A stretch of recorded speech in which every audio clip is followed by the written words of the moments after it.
Assalamualaikum warahmatullahi wabarakatuh. Mari klik subscribe di channel ini dan aktifkan tanda loncengnya untuk mendapatkan update pemberitahuan di video berikutnya.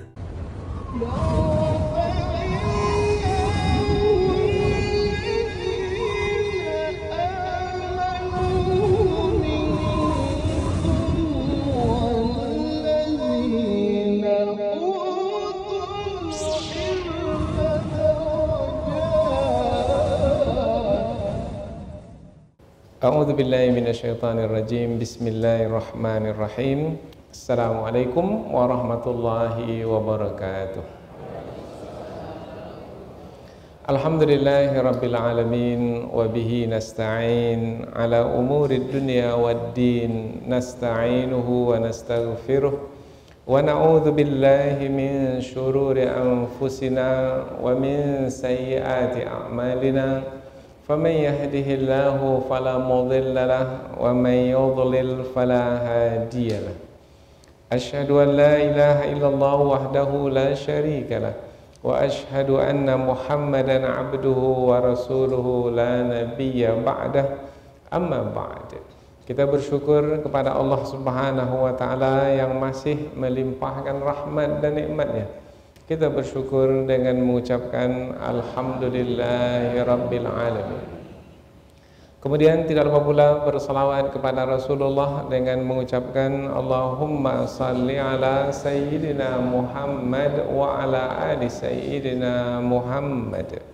Dan bersalam kepada Rasulullah dengan mengucapkan Assalamu alayka ya Rasulullah. Alhamdulillah kita dapat kembali meneruskan pengajian tafsir ayat-ayat suci Al-Quran yang insyaAllah kita akan teruskan kepada ayat yang ke-69 dan 70 dari surah Hud, yaitu tentang kisah yang baru lagi. Apabila kisah sebelum ini adalah kisah Nabi Saleh yang dikirim kepada kaum Thamud, sekarang pula kisah Nabi Ibrahim alaihissalam. Ada beberapa ayat di dalam surah Hud tentang kisah Nabi Ibrahim, dan ini adalah pertemuan kita yang pertama. Kita mengambil dua ayat pertama tentang kisah Nabi Ibrahim alaihissalam, yang mana Nabi Ibrahim alaihissalam didatangi oleh tamu-tamu, tetapi tamu yang tak biasa, tidak seperti yang biasa mendatangi Nabi Ibrahim alaihissalam. Tamu yang dimaksudkan di dalam ayat yang akan kita pelajari ini adalah dari kalangan malaikat. Mengapa malaikat diutus untuk mendatangi Nabi Ibrahim? Tujuannya adalah untuk menyampaikan berita gembira kepada Nabi Ibrahim alaihissalam, yaitu Allah memerintahkan malaikat untuk memberitahu Nabi Ibrahim bahwasanya ia akan mendapatkan anak dari Siti Sarah. Kita tahu bahwasanya Nabi Ibrahim sudah lama berumah tangga dengan Siti Sarah, tetapi tak kunjung mendapat anak.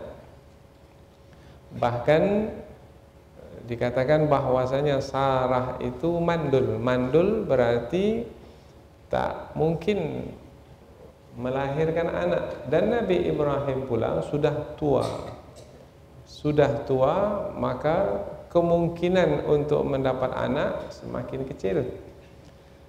Namun Allah Subhanahu wa taala dengan kemahakuasaannya melalui malaikat memberitahu Nabi Ibrahim bahwasanya ia akan mendapat anak. Berita mendapat anak itu adalah berita gembira. Jadi malaikat yang menjadi tamu-tamu Nabi Ibrahim itu membawa berita gembira, yaitu Nabi Ibrahim bersama istrinya akan mendapatkan anak, yaitu Ishak. Kemudian selepas Ishak dapat lagi anak Nabi Ishak, yaitu Yakub, Nabi Yakub alaihissalam. Nah, tentu berita itu menggembirakan Nabi Ibrahim sekeluarga, karena anak adalah yang akan melanjutkan perjuangan. Nah, kita gembira mendapatkan anak karena kita semakin hari semakin tua. Semakin hari semakin tua, maka semakin dekat kepada kematian. Berakhir sudah kehidupan di dunia ini. Tapi perjuangan tak berakhir, perjuangan berlanjut. Siapa yang melanjutkan? Anak cucu yang melanjutkan. Maka kalau ada anak cucu, membuat kita menjadi gembira karena perjuangan kita akan dilanjutkan. Apalagi seorang nabi, seorang rasul ingin perjuangannya dalam menyampaikan dakwah itu diteruskan oleh anak cucunya. Maka Nabi Ibrahim sangat gembira sekali kedatangan tamu-tamu. Awalnya Nabi Ibrahim tidak mengetahui tamu-tamu itu adalah dari kalangan malaikat. Tetapi pada akhirnya Nabi Ibrahim mengetahui juga, yaitu ketika Nabi Ibrahim menyuguhkan makanan. Makanan itu berupa daging sapi. Tapi sapi atau lembu itu adalah bukan lembu tua, tapi lembu yang masih muda, anak lembu. Dagingnya sangat sedap sekali, biasanya segar, mudah, gurih untuk dikunyah, dimakan. Tetapi tamu-tamu ini tak mau memakannya. Maka ketika itu Nabi Ibrahim merasa aneh, karena tidak biasa tamu yang datang ke rumah tidak memakan, tidak menjamah makanan. Maka Nabi Ibrahim menjadi takut, karena pertanda kalau tamu tak makan makanan, berarti tamu ini bisa jadi membawa keburukan. Mungkin akan memukul, mungkin akan mencederai, mungkin akan merampas harta. Karena tamu yang baik-baik pasti dia mau makan makanan yang disuguhkan oleh tuan rumah. Kalau tak mau makan, ini pertanda tidak baik. Maka datanglah kekhawatiran di hati Nabi Ibrahim alaihissalam. Kekhawatiran itu nampak oleh para malaikat yang datang. Maka segera mereka mengatakan, kami ini adalah dari kalangan para malaikat. Berapa jumlahnya? Ada yang mengatakan jumlahnya 3 orang, yaitu malaikat Jibril, malaikat Mikail, dan malaikat Israfil. Ada pula yang mengatakan jumlahnya 9 orang. Ada pula yang mengatakannya ini dalam tafsir. Ada pula yang mengatakan jumlahnya 12 orang. Nah, yang penting bagi kita bukan jumlah malaikat yang datang. Yang penting bagi kita adalah malaikat datang sebagai tamu.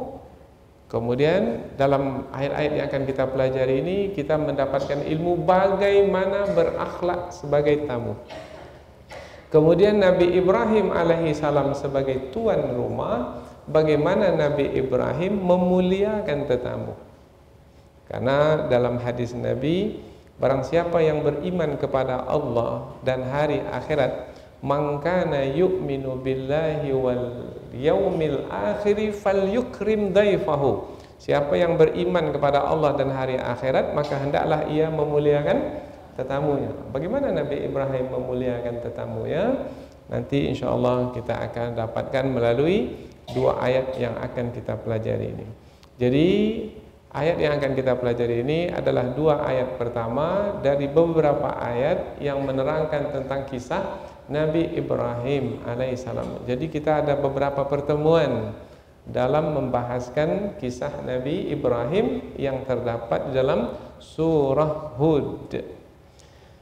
Baik, selanjutnya kita akan pindah ke tafsir ayat. Namun sebelum kita sampai ke tafsir, kita akan baca ayat terlebih dahulu, karena setiap huruf yang kita baca ada pahalanya.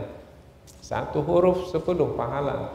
Maka kita berharap pahala-pahala akan dibalas oleh Allah dengan kebaikan-kebaikan, dan mudah-mudahan kebaikan itu adalah berupa kefahaman, mudah bagi kita memahami apa yang kita pelajari.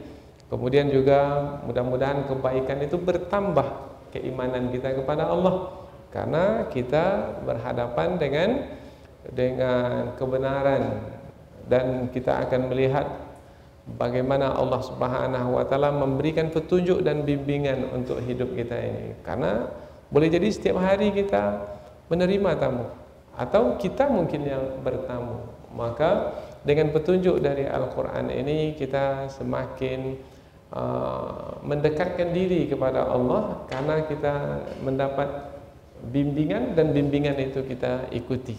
Kita mendapat petunjuk, petunjuk itu kita ikuti, maka bertambah keimanan dan mudah-mudahan bertambah pula keyakinan. Nah, jadi kita berharap dengan pahala-pahala yang kita dapatkan, Allah memberikan balasan berupa kebaikan-kebaikan, dan mudah-mudahan kebaikan itu bukan hanya terhenti di majlis ilmu ini saja, tetapi juga keluarga kita menjadi keluarga yang tenang, kemudian kita mendapatkan kedamaian dalam hidup, kemudian Allah berikan kita istiqamah sehingga tetap dalam ketaatan sampailah kita meninggal dunia dengan husnul khatimah. Ini adalah harapan kita. Jadi majlis ilmu ini bukan hanya sekedar untuk menambah pengetahuan, tetapi juga untuk menambah keimanan dan juga untuk mendapatkan taufik dari Allah sehingga mudah bagi kita untuk melakukan ketaatan. Allah Subhanahu wa taala berfirman, a'udzu billahi minasyaitonir rajim. Walaqad ja'at rusuluna Ibrahim bil busyra qalu salama qala salam fama labitha an jaa bi'ijlin hanir falamma ra'a aydiyahum la tasilu ilayhi nakirahum wa awjasa minhum khifah qalu la takhaf inna ursilna ila qaumi Lut.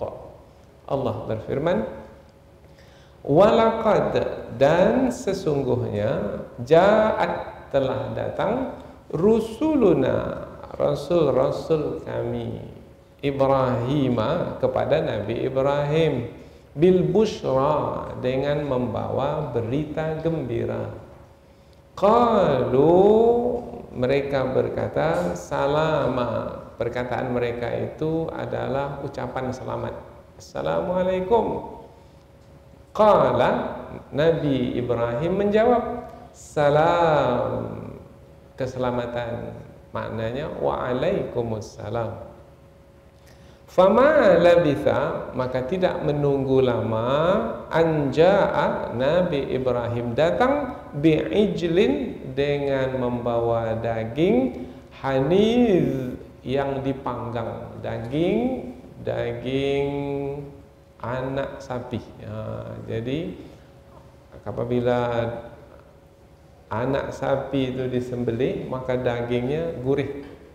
Maka makanan yang terbaik yang disediakan oleh Nabi Ibrahim untuk tetamunya. Dan sesungguhnya telah datang rasul-rasul kami kepada Nabi Ibrahim dengan membawa berita gembira.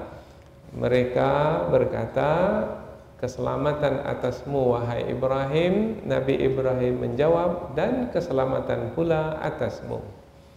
Tidak menunggu lama, datanglah Nabi Ibrahim dengan membawa daging anak sapi yang dipanggang. Ayat berikutnya, falamma, maka ketika, ra'a, Nabi Ibrahim melihat, aydiyahum, tangan-tangan mereka tamu-tamu, yaitu para malaikat. Maka ketika Nabi Ibrahim melihat tangan-tangan mereka, la tasilu ilaihi, tidak menjamahnya. Menjamah maknanya menghulurkan tangan untuk mengambil makanan. Tidak menjamahnya, tidak mengambil makanan itu dengan tangan mereka. Nakirahum, Nabi Ibrahim merasa ini aneh ini tak biasa ini. Karena yang biasa adalah tamu kalau dipersilahkan makan akan makan. Wa aujasa, dan Nabi Ibrahim merasa minhum, dari perbuatan mereka itu, khifah, takut. Jadi merasa takut apabila yang datang ini melakukan kejahatan. Qalu, mereka berkata, tamu-tamu yaitu dari kalangan malaikat itu berkata, la takhaf, jangan kamu takut wahai Ibrahim. Oh, jadi para malaikat itu melihat ada tanda ketakutan di wajah Nabi Ibrahim alaihi salam, maka segera menenangkan Nabi Ibrahim. Jangan kamu takut, inna, sesungguhnya kami, ursilna, diutus, ila qaumi Lut, untuk membinasakan kaum Lut. Oh, rupanya tamu-tamu ini diutus untuk membinasakan kaum Lut. Nanti kita akan sampai pula ke kisah Nabi Lut. Sekarang masih kisah Nabi Ibrahim, yaitu rasul-rasul, yaitu malaikat yang diutus ini melalui rumah Nabi Ibrahim. Jadi sebelum sampai kepada kaum Lut untuk dibinasakan, para malaikat ini melalui rumah Nabi Ibrahim dan singgahnya mereka ke rumah Nabi Ibrahim untuk memberitahu bahwasanya Nabi Ibrahim dan istrinya akan mendapatkan anak, dan itu berita gembira. Selepas itu berlalu sampai ke kaum Lut, maka nanti akan membinasakan kaum Lut. Jadi malaikat diutus untuk membinasakan kaum Lut. Sebelum ini kita sudah menjumpai bahwasanya ada kaum terdahulu, kaum Ad dibinasakan, ada lagi kaum Tsamud dibinasakan. Kaum Ad dibinasakan dengan angin, kaum Tsamud dibinasakan dengan halilintar. Di sini kaum Lut pula dibinasakan dengan juga dengan laknat dari Allah Subhanahu wa taala melalui utusan, yaitu rasul yang diutus. Nah, rasul yang diutus, malaikat Jibril. Malaikat Jibril itu penghulu dari sekalian malaikat, yaitu pimpinan dari malaikat-malaikat yang lain, yaitu malaikat gunung, malaikat angin, malaikat awan, malaikat yang diberikan tugas masing-masing, dan yang memimpin para malaikat itu adalah malaikat Jibril alaihi salam. Oh, jadi ada kaitannya juga berlakunya satu bencana itu, atau berlakunya siksaan atau azab Allah Subhanahu wa taala adalah Allah yang memberlakukannya, tetapi dengan pengutusan malaikat. Karena malaikat adalah makhluk ciptaan Allah yang dicipta oleh Allah sebagai yang disuruh untuk menjalankan tugas. La ya'sunallaha ma amarahum wa yaf'aluna ma yu'marun. Apabila malaikat itu diperintah oleh Allah, malaikat itu tidak akan pernah menyalahi perintah tersebut atau tidak pernah membantah perintah tersebut. Taat, patuh menjalankan perintah tersebut. Nah, jadi malaikat adalah makhluk ciptaan Allah yang diperintah oleh Allah untuk menjalankan tugas, termasuk tugas menghancurkan satu kaum, membinasakan satu kaum. Jadi kalau malaikat yang ditugas oleh Allah menghancurkan satu kaum, mampukah kaum itu, sehebat apapun kaum, sebanyak apapun jumlahnya, sekuat apapun, untuk menghalang malaikat yang datang untuk menghancurkan mereka? Nah, tak mampu mereka untuk menghalang. Manalah kekuatan mereka berbanding dengan kekuatan yang dimiliki oleh malaikat. Jadi setiap bertambah ayat, apabila kita teruskan kepada ayat yang berikutnya, maka bertambah pula pengetahuan kita tentang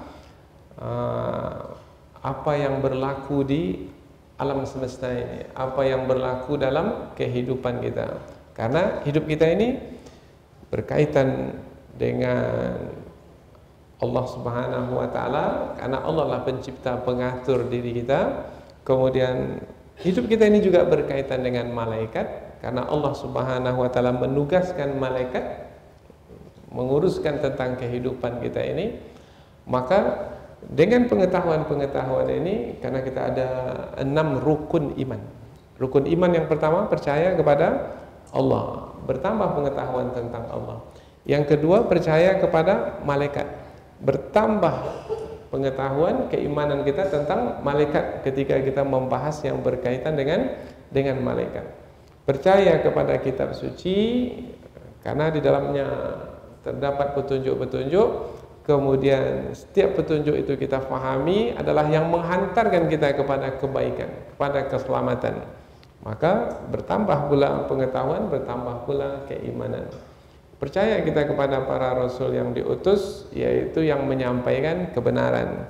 Percaya kita kepada hari akhirat sebagai hari pembalasan. Percaya kita kepada qada dan qadar.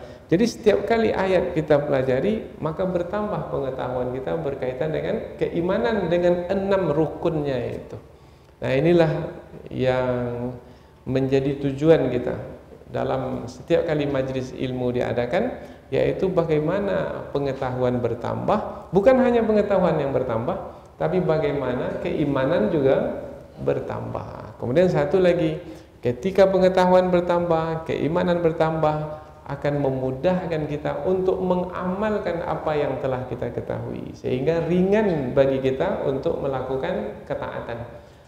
Inilah yang menghantarkan kita untuk menjadi hamba-hamba Allah yang berkepribadian mulia, yaitu berilmu dan mengamalkan ilmu dengan keimanan kepada Allah Subhanahu wa taala.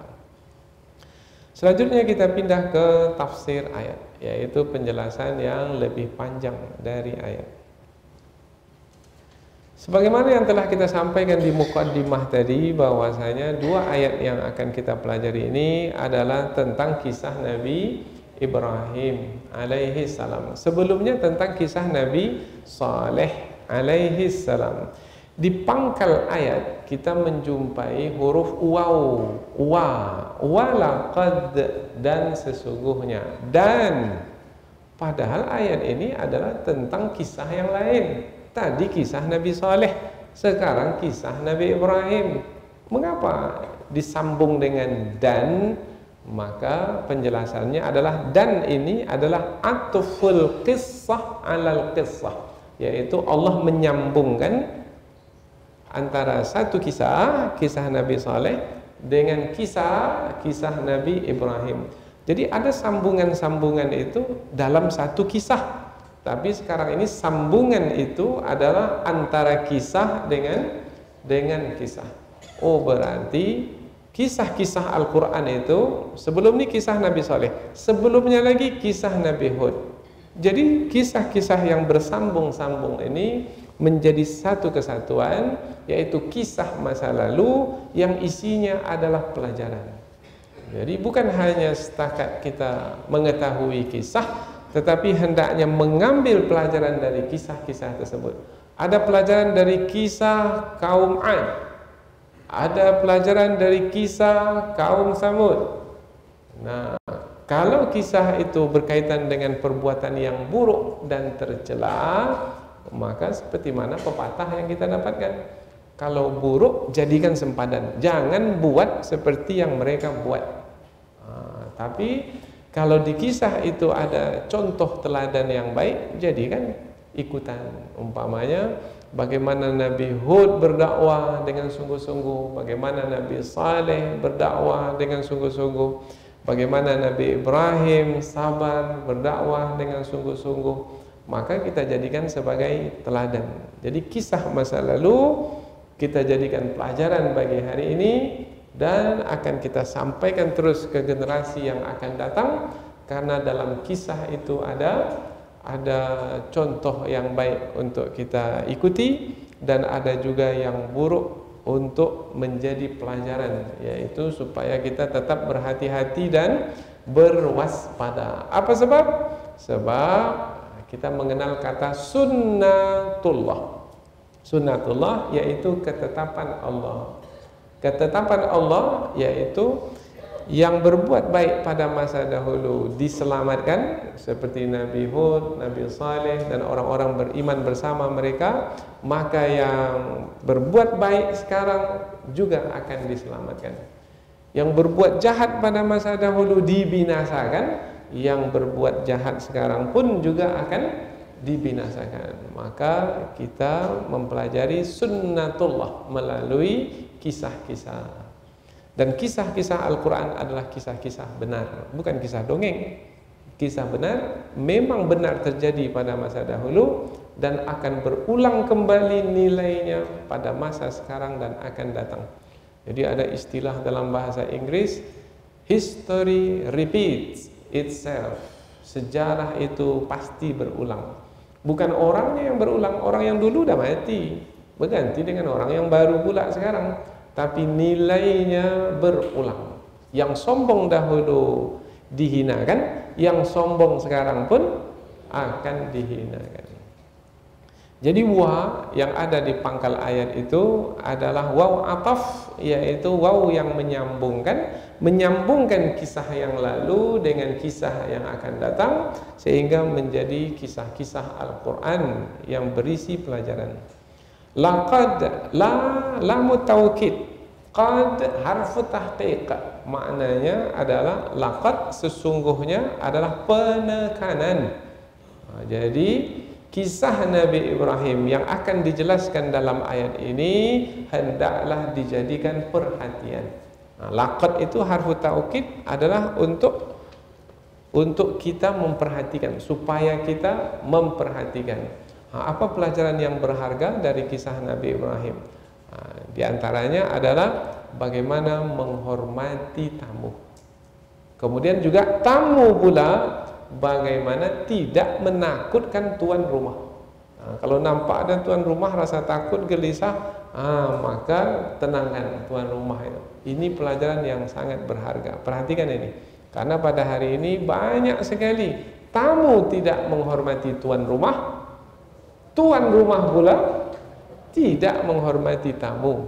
Padahal menghormati tetamu adalah akhlak mulia, berkaitan dengan iman, bukti keimanan. Seperti hadis yang kita baca tadi, yaitu siapa yang beriman kepada Allah dan hari akhirat hendaklah memuliakan tamunya. Untuk menenangkan tuan rumah pula, jangan langsung masuk ke rumah. Nah, ada adabnya. Seperti apa adabnya? Kita perhatikan apa yang terkandung dalam ayat ini. Maka supaya kita memperhatikan, maka dimulailah dengan kata laqad. Jadi laqad itu sesungguhnya adalah penekanan. Penekanan bermakna penting apa yang akan disampaikan. Dan sesungguhnya ja'at, telah datang. Siapa yang telah datang? Rusuluna, rasul-rasul kami. Perkataan rusuluna, rasul, utusan, yang dimaksud adalah malaikat, bukan satu, karena bentuknya bentuk jamak. Rusul, utusan bermakna lebih dari dua. Kalau satu rasul, rasulun. Kalau dua rasul, rasulani. Kalau tiga atau lebih, rusul. Di dalam ayat ini rusuluna, rasul-rasul kami, berarti lebih dari dua. Nah, kalau lebih dari dua, berapa orang? Berapa malaikat? Bukan berapa orang, kalau orang manusia. Berapa malaikat? Maka ulama tafsir berbeda pendapat. Ada yang mengatakan 3, ada yang mengatakan 7, ada yang mengatakan 8, yaitu malaikat Jibril dengan 7 malaikat lagi. Ada yang mengatakan 12, tapi tak pentinglah berapa jumlahnya. Andaikan penting jumlahnya itu berapa, tentu Allah akan menyebutnya. Tetapi karena tak penting, maka Allah tak menyebutnya. Sama seperti bilangan sebelum ini. Allah menyebut 3 hari. Ada kata 3, disebut bilangan itu. Yaitu Nabi Saleh mengatakan kepada kaumnya, selepas 3 hari maka hukuman akan ditimpakan ke atasmu wahai kaumku. Disebut 3 hari. Maka penyebutan kata 3 itu adalah penting. Nah, dalam ayat ini tak disebutkan berapa.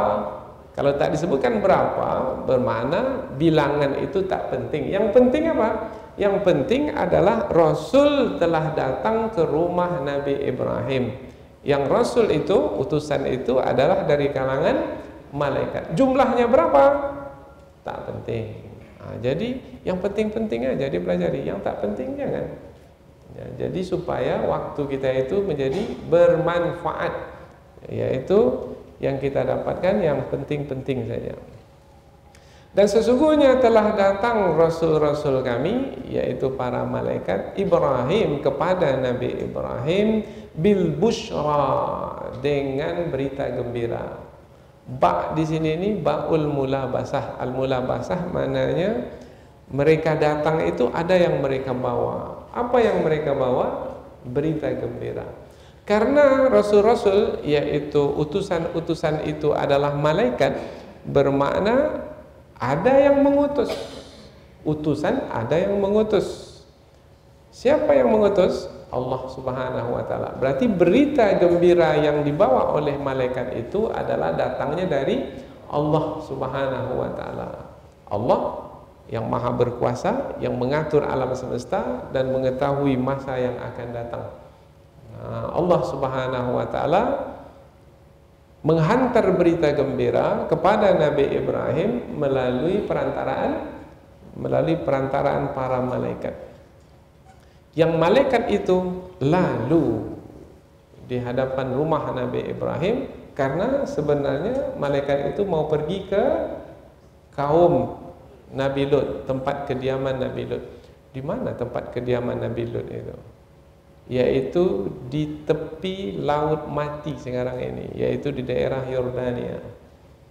Kalau kita pergi ke Yordan, nanti kita dibawa menelusuri Laut Mati, di sebelah kiri kita Laut Mati, kemudian di sebelah kanan kita itu ada Gunung Batu. Nah, biasanya kita berhenti di salah satu tempat di tepi Laut Mati itu, kemudian pemandu turis itu akan mengatakan, lihat itu ada seperti manusia, batu tapi seperti manusia. Nah, biasanya akan dikatakan, itulah dia kaum Lut yang dilaknat oleh Allah menjadi batu. Nah, jadi kawasannya di situ dahulu. Baik, kita kembali kepada kisah Nabi Ibrahim alaihissalam yang didatangi oleh tamu-tamu, yaitu dari kalangan malaikat, membawa berita gembira. Apa berita gembira itu? Berita gembira itu adalah mereka akan mendapatkan anak. Oh, gembira sekali, karena sudah lama ingin mendapatkan anak, kemudian dapat berita gembira. Jadi berita gembira, al-busyra, berita gembira, apa makna berita gembira ini? Nah, sederhananya, berita adalah sesuatu yang menerangkan apa yang akan terjadi. Jadi berita yaitu sesuatu pada masa itu belum terjadi lagi. Ketika para malaikat itu datang ke rumah Nabi Ibrahim, apakah Nabi Ibrahim sudah punya anak? Apakah istri Nabi Ibrahim sudah mengandung anak? Apakah sudah ada tanda-tanda akan mendapatkan anak? Belum sama sekali. Nah, malaikat datang membawa berita gembira bahwasanya meskipun belum ada tanda-tanda sekarang, belum mengandung, tetapi dengan berita nanti akan mendapat anak, maka dengan berita itu saja sudah membuat Nabi Ibrahim dan istrinya gembira. Jadi berita yang akan berlaku, apa yang diberitakan pada masa yang akan datang, dan apabila berlaku dia pada masa yang akan datang dan menjadi kenyataan, itu lebih menggembirakan. Jadi beritanya saja sudah gembira, apalagi kalau yang diberitakan itu menjadi kenyataan. Contoh mudah sekarang lah, ada suami istri sudah lama menikah, tak ada tanda-tanda dapat anak. Nah, satu ketika istri mengatakan, bang, bawalah periksa ke dokter. Maka pergilah mereka berdua ke dokter. Sampai di klinik, umpamanya di rumah sakit, diperiksa, kemudian dokter memberitahu, Bapak, ada berita gembira untuk Bapak dan juga Ibu. Setelah kami periksa, rupanya istri Bapak mengandung sekarang ini. Itu berita yang menggembirakan. Apakah anak sudah lahir ketika itu? Belum. Baru tanda-tanda, tapi sudah menggembirakan. Dan lebih gembira lagi kalau anak itu betul sudah lahir. Jadi berita adalah sesuatu yang disampaikan yang akan berlaku pada masa yang akan datang. Berita gembira. Berarti apabila berita itu dari Allah, pasti akan terjadi. Pasti. Kalau berita dari Allah, pasti akan terjadi. Tapi kalau berita dari manusia, belum tentu lagi. Entah betul, entah tidak. Tapi berita dari Allah benar adanya dan menyangkut masa yang akan datang, pasti akan terjadi. Dan sesungguhnya telah datang Rasul-Rasul kami kepada Nabi Ibrahim dengan membawa berita gembira. Tapi ini belum disampaikan lagi, berita itu belum disampaikan lagi. Ini baru menerangkan tentang tamu datang membawa berita gembira. Qalu, mereka berkata, yaitu para rasul dari kalangan malaikat itu berkata, perkataan mereka itu adalah ucapan selamat. Salama maknanya ucapan selamat. Yang kita ketahui yaitu Assalamualaikum. Waalaikumsalam. Ini adalah adab, akhlak. Ini pelajaran yang berharga. Apabila kita mendatangi rumah saudara kita, maka ucapkanlah salam. Ketuk pintu, Assalamualaikum. Nah, kemudian dengarkan ada tidak jawaban dari dalam. Jangan cepat-cepat Assalamualaikum, Assalamualaikum. Ini tak beradab ini. Maka perlahan dengarkan. Mungkin dia jauh di belakang sana. Mungkin dia masih ada pekerjaan. Mungkin dia sedang sholat, tak tahu kita apa yang dilakukan dalam rumah. Tak berapa lama lagi, ucapkan sekali lagi Assalamualaikum. Dengarkan lagi. Kalau dijawab, berarti adalah orang. Jangan, tambah lagi satu lagi, cukuplah itu 2. Nah, kemudian kalau tidak juga menjawab 3 kali. Apabila sudah diucapkan salam sebanyak 3 kali dan tidak ada menjawab, pulanglah. Nah, jangan paksakan diri juga. Mungkin mereka tuan rumah tidak bersedia, kalaupun ada di dalam rumah mungkin tidak bersedia untuk menjawab, mungkin mereka tidur atau mungkin wallahu a'lam, mana kita tahu. Nah, maka pulanglah. Kalau tidak, nanti kita membebankan orang untuk menerima kita sebagai tetamunya. Itu adab dalam bertamu. Ucapkan salam. Mengucapkan salam hukumnya sunat. Tapi menjawab salam hukumnya adalah wajib. Dan di antara sunnah di dalam pergaulan kaum muslimin yaitu ufsus salam bainakum, sebarkan salam di antara kamu. Bertemu salam. Ini sudah kita bahaskan dalam akhlak mulia, yaitu banyak-banyaklah kita mengucapkan salam. Yang berjalan ucapkan salam kepada yang duduk. Yang duduk ucapkan salam kepada yang berdiri. Yang sedikit ucapkan salam kepada yang banyak. Yang tua, umpamanya yang muda, ucapkan salam kepada yang tua dan seterusnya.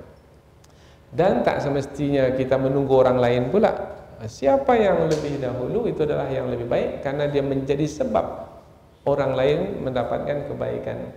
Wa idza huyyitum bi tahiyyatin fahayyu bi ahsana minha. Kalau ada orang yang mengucapkan salam kepada kita, jawab salam. Nabi Ibrahim menjawab salam. Qala salam. Nabi Ibrahim menjawab salam. Perhatikan, ada 2 kata salam. Salam yang pertama salaman. Kata yang kedua salamun. Apa bedanya itu? Di barisnya beda. Satu salaman, satu lagi salamun. Ini dijelaskan oleh ulama tafsir. Maksud salaman yaitu para malaikat mengucapkan salam dan menjadi kebiasaan bahwasanya kalau bertemu dengan seseorang dengan orang lain mengucapkan salam dan selalu memperbaharui salam. Assalamualaikum. Assalamualaikum. Kadang-kadang kita mengisi pengajian sesudah maghrib, kemudian berakhir dengan salat isya, berhenti sejenak, kemudian salat isya, kemudian selepas salat isya sambung lagi pengajian, ucapkan lagi salam. Tadi kan sudah salam yang pengajian pertama, ini sesi kedua, ucapkan lagi salam. Maka selalu mengucapkan salam, salaman. Nah, salamun, Nabi Ibrahim menjawab salam dengan sungguh-sungguh. Jadi salamun, mun di situ menerangkan bahwasanya apabila orang mengucapkan salam kepada kita, jawablah dengan sungguh-sungguh. Assalamualaikum. Waalaikumsalam. Jangan sambil-sambilan. Kusalam. Itu tak beradab, kurang adab. Dan lebih baik lagi kalau menjawab salam lebih banyak, lebih panjang. Karena dalam salam itu ada 3 penggalannya. Assalamualaikum warahmatullahi wabarakatuh. Maka ketika ada yang mengucapkan salam kepada kita, Assalamualaikum, jawab Waalaikumsalam warahmatullah. Dalam hadis Nabi riwayat Imam Abu Daud, dalam Kitabul Adab disebutkan mengucapkan salam Assalamualaikum dapat 10 pahala. Kemudian kalau kita menjawab Waalaikumsalam warahmatullah dapat 20 pahala. Maka kalau dapat Assalamualaikum warahmatullah dapat 20. Kita pun tak mau ketinggalan. Waalaikumsalam warahmatullahi wabarakatuh dapat 30 pahala. Kalau diborong semua oleh yang mengucapkan salam bagaimana? Assalamualaikum warahmatullahi wabarakatuh. Ada tak peluang menjawab yang lebih lagi?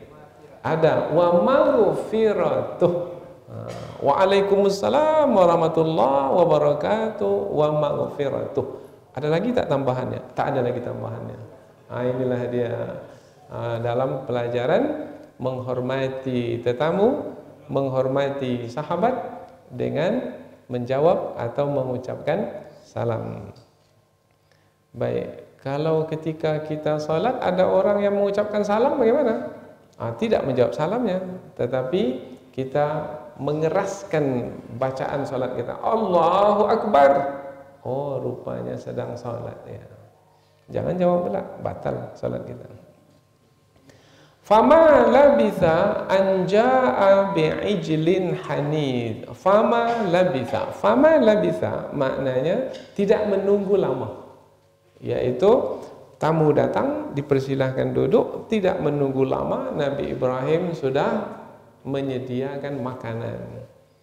Sudah menyediakan makanan, berarti ada yang bergerak di dalam sana. Ada yang bekerja di dapur sana. Siapa yang menyiapkan? Disinilah kedudukan istri. Yaitu istri segera memanggang daging yang tersedia di rumah, yaitu daging anak sapi. Karena Nabi Ibrahim mengembala sapi, al-baqar, bakar sapi, lembu. Maka dipilihlah anaknya untuk disembelih, kemudian disuguhkan kepada tetamu. Di sini pelajaran yang berharga adalah tamu dipersilahkan duduk, setelah dijawab salamnya, kemudian segera menjamu tetamu dengan makanan yang terbaik di rumah kita.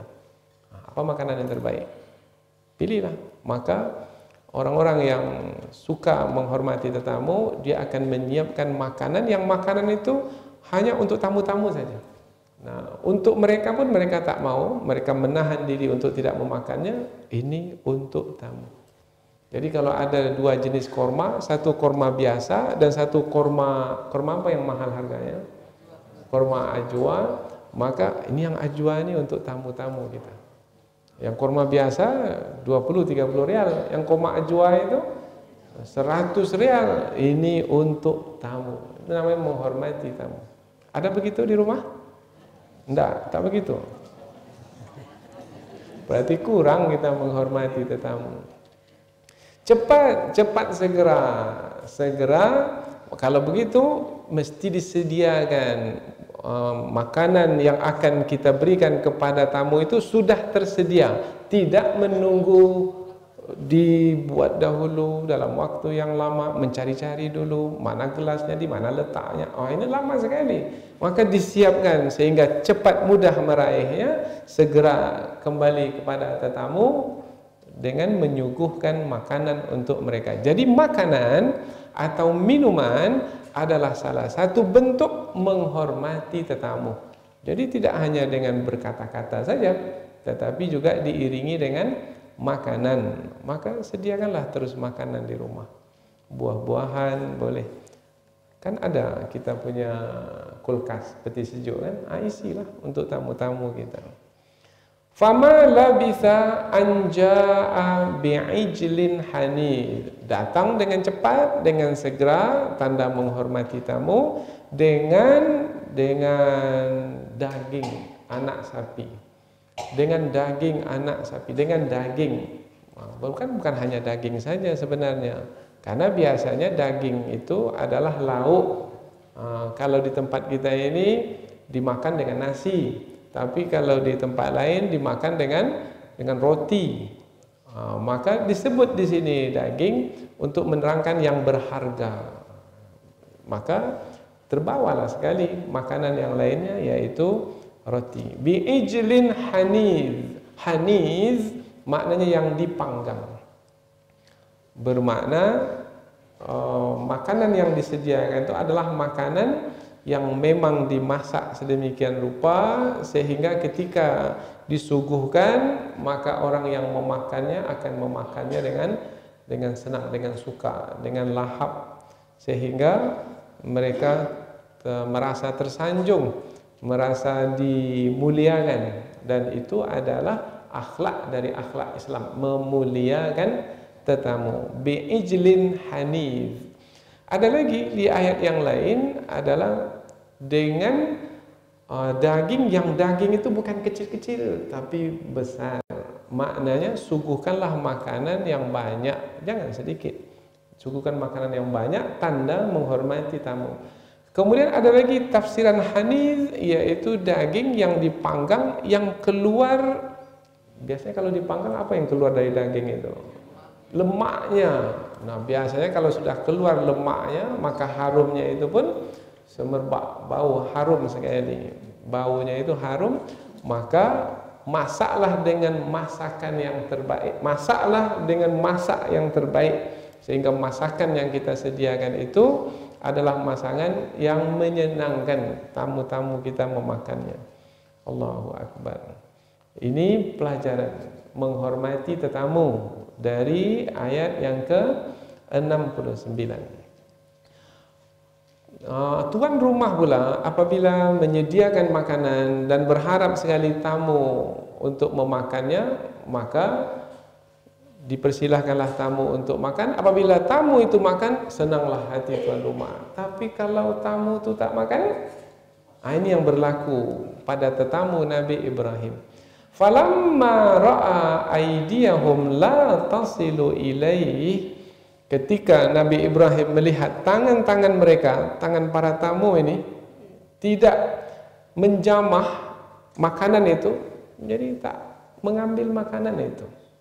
Mengapa pula tamu ini tak makan? Seperti yang kita sampaikan tadi, apabila tamu itu tak makan, maka dalam kebiasaan pertanda tamu itu tak suka kepada tuan rumah, atau punya rencana yang buruk kepada tuan rumah, mungkin mau mencuri, merompak, merampok, mungkin, atau apa saja niat-niat jahat yang lainnya.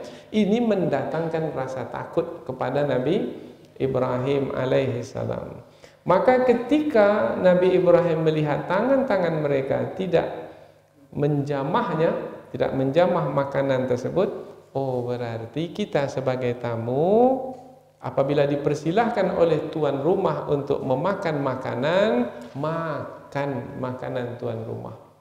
Nah, silahkan makan. Tapi berpatutan juga lah, adab sopan santun. Semua yang disediakan habis semua. Masih ada lagi di belakang sana? Jangan. Itu keterlaluan.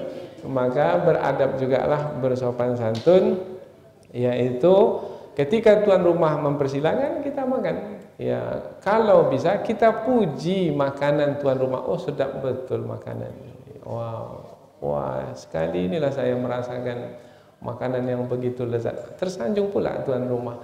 Ini adalah sarana bagi kita untuk saling hormat menghormati, bahkan mungkin akan meletakkan cinta di hati saudara kita itu, sehingga nanti akan cinta mencintai. Ini sarana dengan bertamu ke rumah sahabat kita. Nakirahum, Nabi Ibrahim merasa aneh. Biasanya tamu makan, tapi tamu ini tak makan.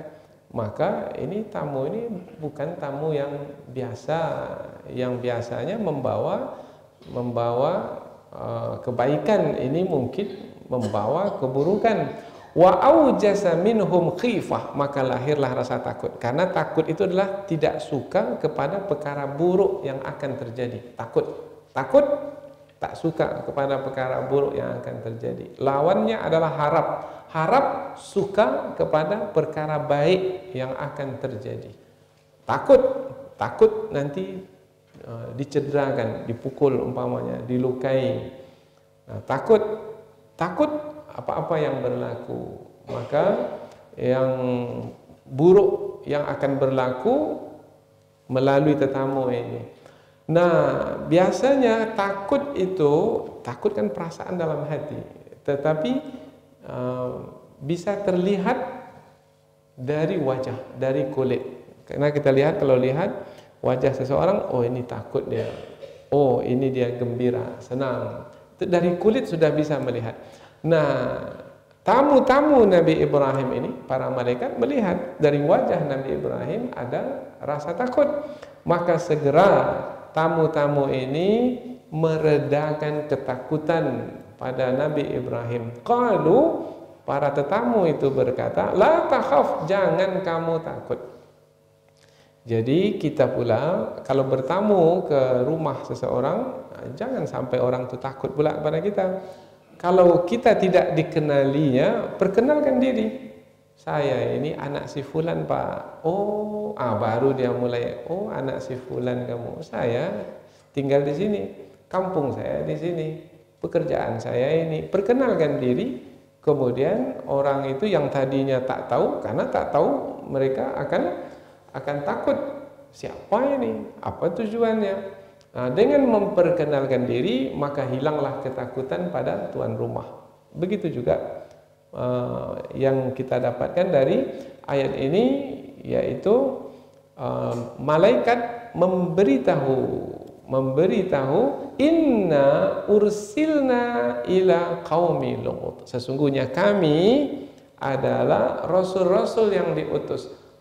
Nabi Ibrahim tahu, oh rupanya ini bukanlah yang di hadapan saya ini bukanlah manusia, tetapi malaikat. Malaikat menjelmakan diri seperti manusia. Nah, seperti manusia yang pemuda, tidak tua, tidak pula anak, tetapi masih muda, bertamu ke rumah Nabi Ibrahim alaihissalam, kemudian memberitahu, tujuan kami sebenarnya bukan ke rumah ini, tujuan kami sebenarnya adalah ke kaum Lut untuk membinasakan kaum itu. Mengapa disampaikan kepada kaum Lut untuk dibinasakan? Karena Nabi Ibrahim, dalam tafsir dijelaskan, Nabi Ibrahim takut kalau rasul-rasul, malaikat-malaikat itu diutus oleh Allah untuk membinasakan kaumnya.